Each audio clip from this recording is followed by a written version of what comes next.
इस मूवी में हम देखेंगे कि एक मछुआरे को अपने जाल में एक जल परी मिलती है जो उसके लिए काफी लकी साबित हो जाती है। उस जल परी के वजह से उस मछुआरे की जिंदगी बदल जाती है। लेकिन जब उस मछुआरे को उस जल परी की असलियत पता चलती है तब उसके होश उड़ जाते हैं। इस मूवी का नाम है ऑनडिन। मूवी की शुरुआत में हम देखते हैं कि एक मछुआरा जिसका नाम सिरैक्यूज है पानी में अपने जाल डाल रहा होता है। अचानक जब वो जाल खींचता है तो उसे एहसास होता है कि उसने एक औरत को पकड़ लिया है। ध्यान से देखने पर पता चलता है कि वो औरत जिंदा है। वो उसे जाल से बाहर निकालता है और उसे होश में लाने के लिए मुंह से सांस देता है। फिर वो उसकी मदद करता है ताकि उसके फेफड़ों से सारा पानी निकल जाए। लड़की को इस बात पर यकीन नहीं कर पाती कि वो जिंदा है। वो कहती है कि उसे लगा था कि वो मर चुकी है। सिरैक्यूज उसे एक कंबल देता है और कहता है कि उसे अस्पताल ले जाना होगा, लेकिन वो अस्पताल जाने के लिए तैयार नहीं होती। वो कहती है कि वो ठीक है। सिरैक्यूज जोर देता है कि इतने बड़े हादसे के बाद उसे डॉक्टर को दिखाना चाहिए, लेकिन वो बार बार मना कर देती है। तभी एक नाव पास से गुजरती है तो वो जल्दी से छिप जाती है ताकि कोई उसे देख ना सके। सिरैक्यूज उससे उसका नाम पूछता है, लेकिन वो कहती है कि उसे याद नहीं। सिरैक्यूज को लगता है कि शायद उसका सिर कहीं टकरा गया होगा जिससे उसकी याददाश्त चली गई है। वो उसे बताता है कि उसका नाम सिरैक्यूज है, लेकिन लोग उसे सर्कस बुलाते हैं। उसे समझ आता है कि ये लड़की नहीं चाहती कि कोई उसे देखे, इसीलिए वो उसे अपनी माँ के पुराने सुनसान घर में ले जाता है। वो उसे अपना टिफिन देता है और पूछता है कि क्या वो अकेले वहां रह पाएगी, क्योंकि उसे कहीं जाना है। लड़की कहती है कि वो रह लेगी। ये सुनकर सिरैक्यूज हैरान होता है, लेकिन फिर भी चला जाता है। इसके बाद सिरैक्यूज अपनी एक्स वाइफ के घर जाता है ताकि अपनी बेटी एनी को डायलिसिस के लिए हॉस्पिटल ले जा सके। एनी डिसेबल्ड है। सिरैक्यूज उसे गोद में उठाता है और पूछता है कि क्या उसके साथ हाल ही में कुछ अजीब या जादुई हुआ है। एनी उससे पूछती है कि वो हमेशा यही सवाल क्यों करता है। सिरैक्यूज जवाब देता है कि वो हमेशा यही उम्मीद करता है कि उसकी जिंदगी में कुछ अजीब या अद्भुत हो। डायलिसिस के दौरान एनी सिरैक्यूज से एक कहानी सुनाने को कहती है। सिरैक्यूज उसे एक मछुआरे की कहानी सुनाता है जिसने अपने जाल में एक औरत को पकड़ा। एनी उससे पूछती है कि वो औरत कौन सी प्रजाति की थी। सिरैक्यूज समझ नहीं पाता कि वो क्या पूछ रही है। एनी पूछती है कि क्या वो औरत कोई जलपरी या सेल की थी। सिरैक्यूज जवाब देता है कि वो कह नहीं सकता। बाद में सिरैक्यूज एनी के लिए एक ऑटोमेटिक व्हीलचेयर लेकर आता है ताकि वो खुद घूम सके। वो उसे घर छोड़ने जाता है जहां उसकी एक्स वाइफ बताती है कि एनी को किडनी ट्रांसप्लांट की जरूरत है, लेकिन डॉक्टर को अब तक कोई सही डोनर नहीं मिला है। इसके बाद सिरैक्यूज वापस उस रहस्यमयी औरत के पास जाता है और देखकर चौंक जाता है कि वो अब भी वहीं है। वो पूछती है कि उसे इतना आश्चर्य क्यों हो रहा है। सिरैक्यूज कहता है कि उसे लगा था कि शायद ये सब उसने बस सपना देखा था। वो अपनी नाव को मछली पकड़ने के लिए तैयार करता है तो औरत पूछती है कि क्या वो उसके साथ जा सकती है। सिरैक्यूज कहता है कि मछली पकड़ने की नाव पर औरतों का जाना अशुभ माना जाता है, लेकिन फिर वो अपना मन बदल लेता है और उसे अपने साथ ले जाता है।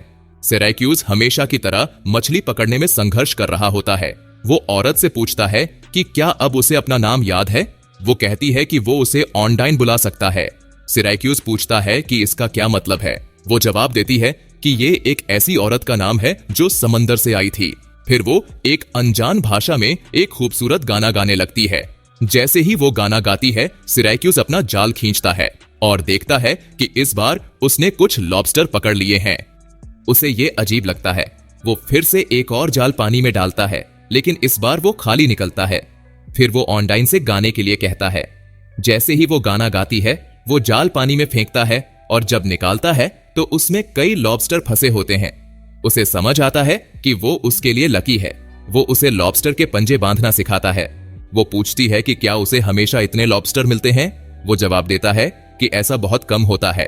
फिर सिरैक्यूज कहता है कि अब वो इन्हें बेचने शहर जाएंगे और ऑनडाइन को उसके गाने के बदले उसका हिस्सा मिलेगा। लेकिन वो कहती है कि वो उसके साथ नहीं जाएगी क्योंकि वो नहीं चाहती कि लोग उसे देखें। वो कहता है कि उसने तो उसे देखा है, लेकिन वो जवाब देती है कि सिर्फ वही उसे देख सकता है। सिरैक्यूज लॉबस्टर बेच देता है और मिले हुए पैसों से ऑनडाइन के लिए एक ड्रेस खरीदता है। फिर वो अपनी बेटी एनी से स्कूल में मिलता है और डायलिसिस के दौरान जो कहानी सुना रहा था उसे आगे बताता है। वो कहता है कि समंदर से आई रहस्यमयी औरत एक अजीब भाषा में गाना गाती है और उसकी आवाज से सारे लॉबस्टर उसके पास आ जाते हैं, जिससे मछुआरे को उन्हें पकड़ने में आसानी होती है। एनी कहती है कि वो जरूर एक सेल्की होगी, क्योंकि सेल्की वो जादुई जीव होते हैं जो आधे इंसान और आधे सील होते हैं। जब वो जमीन पर आते हैं तो अपनी सील की खाल उतार देते हैं। वो बताती है कि उसका गाना असल में समंदर के बाकी जीवों से बात करने का एक तरीका है। फिर वो पूछती है कि कहानी में मछुआरा कौन है। सिरैक्यूज कहता है कि वो खुद है, लेकिन उसने ये कहानी बस उसके लिए बनाई है। एनी को उसकी बात पर पूरा यकीन नहीं होता और वो उसका पीछा करती है। सिरैक्यूज अपनी माँ के घर पहुंचता है और देखता है कि ऑनडाइन उसकी माँ के पुराने जूते पहनने की कोशिश कर रही है, लेकिन उसे लेस बांधना नहीं आता, जो उसे थोड़ा अजीब लगता है। फिर वो उसे वो ड्रेस देता है जो उसने खरीदी थी और ऑनडाइन उसे शुक्रिया कहने के लिए उसे किस कर देती है। वो पूछता है कि वो कितने दिनों तक यहाँ रहेगी। ऑनडाइन कहती है कि ये उस पर निर्भर करता है। सिरैक्यूज जवाब देता है कि अगर ये उस पर है तो वो हमेशा के लिए रह सकती है। इस बीच एनी चुपचाप पूरी सिचुएशन को देख रही होती है। वो फैसला करती है कि वो सेल्की के बारे में पढ़ेगी ताकि समझ सके कि असल में क्या चल रहा है। सिरैक्यूज चर्च पहुंचता है कन्फेशन के लिए। वो फादर को बताता है कि वो एक शराबी था, लेकिन अब 2 साल से एक ड्रॉप तक नहीं पी है, जबकि उसकी एक्स वाइफ अब भी पीती है। वो चाहता है कि अपनी बेटी को उसकी कस्टडी से निकाल सके। वो फादर को ऑनडाइन के बारे में भी बताता है। फादर और सवाल करता है, लेकिन सिरैक्यूज ये नहीं बताता कि वो उसे कहां रख रहा है। दूसरी तरफ ऑनडाइन पानी में तैरने के लिए चली जाती है। जब वो पानी से बाहर आती है तो एनी वहीं खड़ी होती है। एनी कहती है कि उसे पता था उसके डैड ने ये कहानी खुद से नहीं बनाई और ऑनडाइन सच में एक सेल्की है। ऑनडाइन को समझ आता है कि एनी सिरैक्यूज की बेटी है। एनी ऑनडाइन से पूछती है कि क्या उसके पास जादुई ताकतें हैं और क्या वो उसे ठीक कर सकती है। ऑनडाइन पूछती है कि उसे क्या हुआ है तो एनी बताती है कि उसे किडनी फेलियर है। एनी नोटिस करती है कि ऑनडाइन ठंडी लग रही है और वो कहती है कि ऐसा इसलिए है क्योंकि सेल्की का असली घर पानी के अंदर होता है। ऑनडाइन कहती है कि उसे समझ नहीं आ रहा कि एनी क्या कह रही है, लेकिन एनी जवाब देती है कि उसने पूरी रिसर्च कर ली है, इसलिए दोनों को अब एक दूसरे से झूठ नहीं बोलना चाहिए। एनी बताती है कि सेल्की 7 साल तक जमीन पर रह सकती है, लेकिन इसके लिए उन्हें अपनी सील की खाल को जमीन में छुपाना पड़ता है और इस दौरान वो 7 आंसू बहाएंगी। अगर ऐसा होता है तो वो किसी इंसान के साथ खुशी पा सकती है। एनी वहां से जाने लगती है और ऑनडाइन उसे गले लगाती है और कहती है कि उसे फिर से मिलने का इंतजार रहेगा। एनी नोटिस करती है कि उसकी गाल गीली है, यानी ऑनडाइन ने पहले ही अपने 7 आंसुओं में से एक रो दिया है।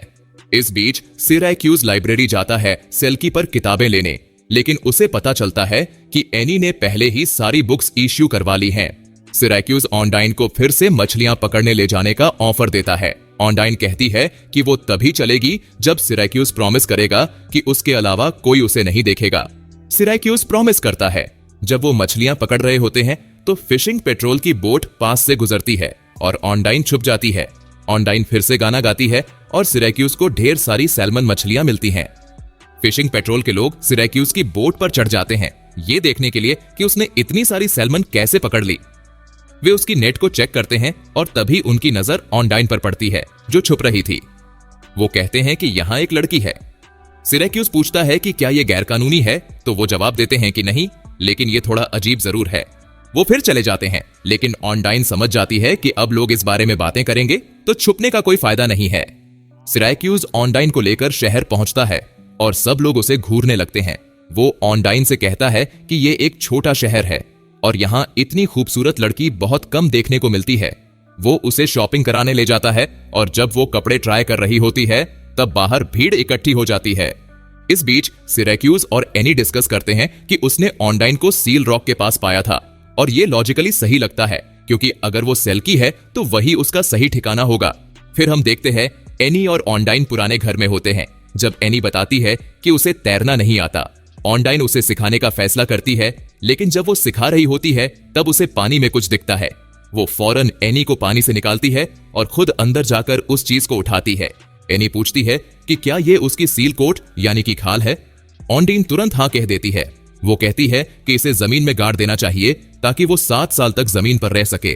फिर एनी और ऑनडाइन मिलकर उस रहस्यमय चीज को जमीन में दफना देते हैं और ऑनडाइन एनी से प्रॉमिस लेती है कि वो किसी को भी इसके बारे में नहीं बताएगी। इसके बाद एनी, ऑनडाइन और सिरैक्यूज समंदर किनारे जाते हैं। वहां एनी सिरैक्यूज को बताती है कि ऑनडाइन 7 साल तक किसी इंसान के साथ रह सकती है जब तक कि उसका सेल्की पति उसे लेने ना आ जाए। वो ये भी बताती है कि सेल्की विश भी पूरी कर सकते हैं। इसी दौरान एक आदमी शहर में आता है और किसी को ढूंढने लगता है। इसके बाद सिराक्यूज एनी को घर छोड़ता है और उसकी मां बताती है कि एक काले बालों वाला आदमी पूरे शहर में किसी को ढूंढ रहा है, लेकिन वो जिस नाम से पूछ रहा है वो ऑनडाइन का नाम नहीं है। सिराक्यूज और ऑनडाइन घर पहुंचते हैं और ऑनडाइन पूछती है कि लोग उसे सर्कस क्यों बुलाते हैं। सिराक्यूज बताता है कि पहले वो बहुत शराब पीता था और बेवकूफी भरी हरकतें करता था। ऑनडाइन पूछती है कि उसने शराब पीना क्यों छोड़ा। वो बताता है कि एक दिन जब वो घर आया तो उसने देखा कि एनी बेहोश पड़ी थी और उसकी मां नशे में धुत थी। उसे एहसास हुआ कि उनमें से किसी एक को तो सोबर रहना होगा ताकि एनी का ध्यान रखा जा सके, इसलिए उसने शराब छोड़ दी, लेकिन उसकी बीवी ने उसे घर से निकाल दिया। वो सिर्फ एक मामूली मछुआरा था, इसलिए सरकार ने एनी की कस्टडी उसकी मां को दे दी। इस दुख भरी कहानी के बाद दोनों के बीच नजदीकियां बढ़ती हैं और दोनों इंटीमेट हो जाते हैं। इसके बाद सिराक्यूज चर्च में फिर से कन्फेशन के लिए जाता है। वो फादर को बताता है कि ऑनडाइन उसके लिए लकी साबित हो रही है, लेकिन उसे चिंता है कि इसका अंजाम या तो बहुत अच्छा होगा या बहुत बुरा। चर्च के बाहर वही काले बालों वाला आदमी उसका इंतजार कर रहा होता है। वो सिराक्यूज से पूछता है कि उसने उस लड़की को क्या नाम दिया जिसे उसने समंदर से निकाला था। सिराक्यूज जवाब देने से मना कर देता है। इधर ऑनडाइन घर में सो रही होती है जब उसे बाहर हेडलाइट्स की रोशनी दिखती है। उसे समझ आ जाता है कि वो वही काले बालों वाला आदमी है और वो फौरन छुप जाती है। उधर सिराक्यूज एनी को उसकी डायलिसिस अपॉइंटमेंट से घर छोड़ने जाता है, लेकिन घर लॉक होता है। चाबियां उसके एक्स वाइफ के पास होती हैं, जो इस समय किसी बार में होती है। सिराक्यूज के पास कोई और ऑप्शन नहीं बचता, इसलिए उसे एनी को उसके पास ही छोड़ना पड़ता है, जबकि वो ऐसा बिल्कुल नहीं चाहता। सिराक्यूज घर पहुंचता है और देखता है कि पूरा घर बर्बाद हो चुका है। वो फौरन ऑनडाइन के लिए परेशान हो जाता है और उसे ढूंढने निकलता है। उसे ऑनडाइन छुपी हुई मिलती है और वो पूछता है कि क्या हुआ। ऑनडाइन बताती है कि वही सेल्की पति आ गया है जिसके बारे में एनी ने बताया था और वो उसे वापस ले जाने के लिए आया है।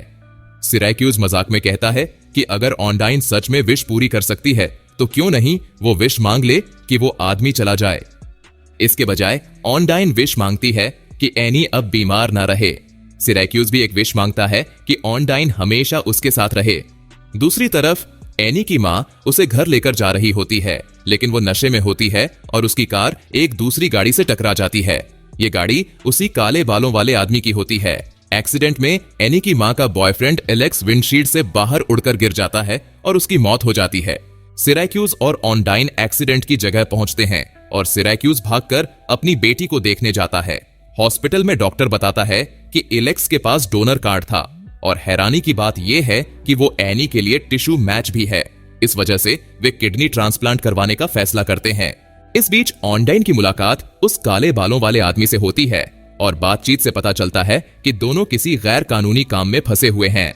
सिराक्यूज एलेक्स के फ्यूनरल में जाता है, जहां उसकी एक्स वाइफ कहती है कि उसे एलेक्स की याद में एक ड्रिंक लेनी चाहिए। सिराक्यूज मना करता है, लेकिन फिर भी लालच में आकर पी लेता है। फिर उसकी एक्स वाइफ कहती है कि जब तक वो व्हील चेयर में है एनी सिराक्यूज के पास रह सकती है, लेकिन उसे ऑनडाइन को छोड़ना होगा। सिराक्यूज एक पूरी बोतल शराब पी जाता है। नशे में धुत होकर वो ऑनडाइन को बोट पर ले जाता है और उसे सील रॉक पर छोड़ देता है। वो कहता है कि वो बस एक और ड्रिंक लेने बोट पर जा रहा है, लेकिन असल में वो उसे वहीं छोड़ने का प्लान बना रहा होता है। ऑनडाइन कहती है कि उसे कम से कम एनी से अलविदा कहने का मौका तो मिलना चाहिए, लेकिन सिराक्यूज उसकी नहीं सुनता। वो कहता है कि उनकी दुनिया अलग अलग है और ऑनडाइन को यहीं रहना चाहिए। अगली सुबह सिराक्यूज एनी को हॉस्पिटल से घर लाने जाता है। एनी पूछती है कि ऑनडाइन कहाँ है, तो सिराक्यूज बताता है कि उसका सेल्की पति उसे ले गया। एनी कहती है कि ऑनडाइन जरूर वापस आएगी क्योंकि उसकी एक चीज अभी भी यही है। सिराक्यूज पूछता है कि वो किस चीज की बात कर रही है, लेकिन एनी कुछ नहीं बताती। बाद में एनी टीवी देख रही होती है जब एक चैनल पर एक बैंड का लाइव कॉन्सर्ट आ रहा होता है। सिराक्यूज गाने को पहचान लेता है, ये वही गाना था जो ऑनडाइन ने उसकी बोट पर गाया था। तभी उसे समझ आता है कि अगर ये गाना असली है तो इसका मतलब ऑनडाइन भी असली इंसान है, कोई सेल्की नहीं। वो तुरंत उसे ढूंढने के लिए निकलता है और सील रॉक पहुंच जाता है। सिराक्यूज ऑनडाइन को ढूंढ लेता है और उससे सच बताने को कहता है। ऑनडाइन बताती है कि उसका असली नाम जोआना है और वो रोमानिया से है। असल में वो और काले बालों वाला आदमी व्लादिक ड्रग स्मगलिंग में फंसे हुए थे। जब उन्हें आयरिश कोस्ट गार्ड ने पकड़ लिया तो व्लादिक ने उसे जबरदस्ती ड्रग्स लेकर समंदर में कूदने को कहा। वो बहुत अच्छी स्विमर थी, लेकिन आयरिश लहरों ने उसे डूबा दिया। तभी सिरैक्यूज ने उसे बचाया था। इसके बाद सिरैक्यूज और जोआना घर पहुंचते हैं, लेकिन वहां व्लादिक पहले से मौजूद होता है। व्लादिक और उसका एक साथी सिरैक्यूज और एनी को धमकाते हैं कि अगर जोआना उन्हें ड्रग्स का सही ठिकाना नहीं बताती तो वो उन्हें मार देंगे।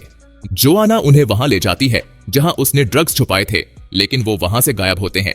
तभी एनी बताती है कि उसने सील कोट यानी वो पैकेज हटा दिया था, क्योंकि वो नहीं चाहती थी कि कोई उसे ढूंढ ले, क्योंकि तब ऑनडाइन यानी जोआना को यहां से जाना पड़ता। जोआना वादा करती है कि अगर एनी उसे सही जगह बता दे तो वो हमेशा यहीं रहेगी। एनी बताती है कि उसने उसे लॉबस्टर पॉट में छुपाया था। सभी बोट पर जाते हैं और जैसे ही व्लादिक लॉबस्टर पॉट निकालता है, जोआना चालाकी से रस्सी खींचकर व्लादिक और उसके साथी को पानी में गिरा देती है। वो दोनों तैरना नहीं जानते और डूबकर मर जाते हैं। बाद में पुलिस आती है और जोआना को हिरासत में ले लेती है, जबकि सिरैक्यूज और एनी घर चले जाते हैं। इसके बाद सिरैक्यूज फिर से चर्च में कन्फेशन करने जाता है। वो बताता है कि जोआना अगले हफ्ते जज के सामने पेश होगी, क्योंकि वो इस देश की नागरिक नहीं है, उसे डिपोर्ट किया जाएगा। लेकिन अगर वो यहाँ की नागरिक बन जाए तो उसे यहाँ रहने दिया जाएगा और इसके लिए उसे किसी से शादी करनी होगी। फादर मुस्कुराते हैं और कहते हैं, तो अब सवाल ये है कि उससे शादी करेगा कौन? अगले सीन में एनी जोआना को वेडिंग ड्रेस पहनने में मदद कर रही होती है और सिरैक्यूज खुद एक शानदार सूट में तैयार होता है। तीनों बोट में बैठकर शादी की ओर रवाना होते हैं। पूरे गांव के मछुआरे देखते हैं जब सिरैक्यूज अपनी समुद्र की परी जैसी खूबसूरत पत्नी को किस करता है। इसी के साथ ये मूवी यही खत्म हो जाती है। अगर आपको हमारा एक्सप्लेनेशन पसंद आया हो तो वीडियो को एक लाइक जरूर करें।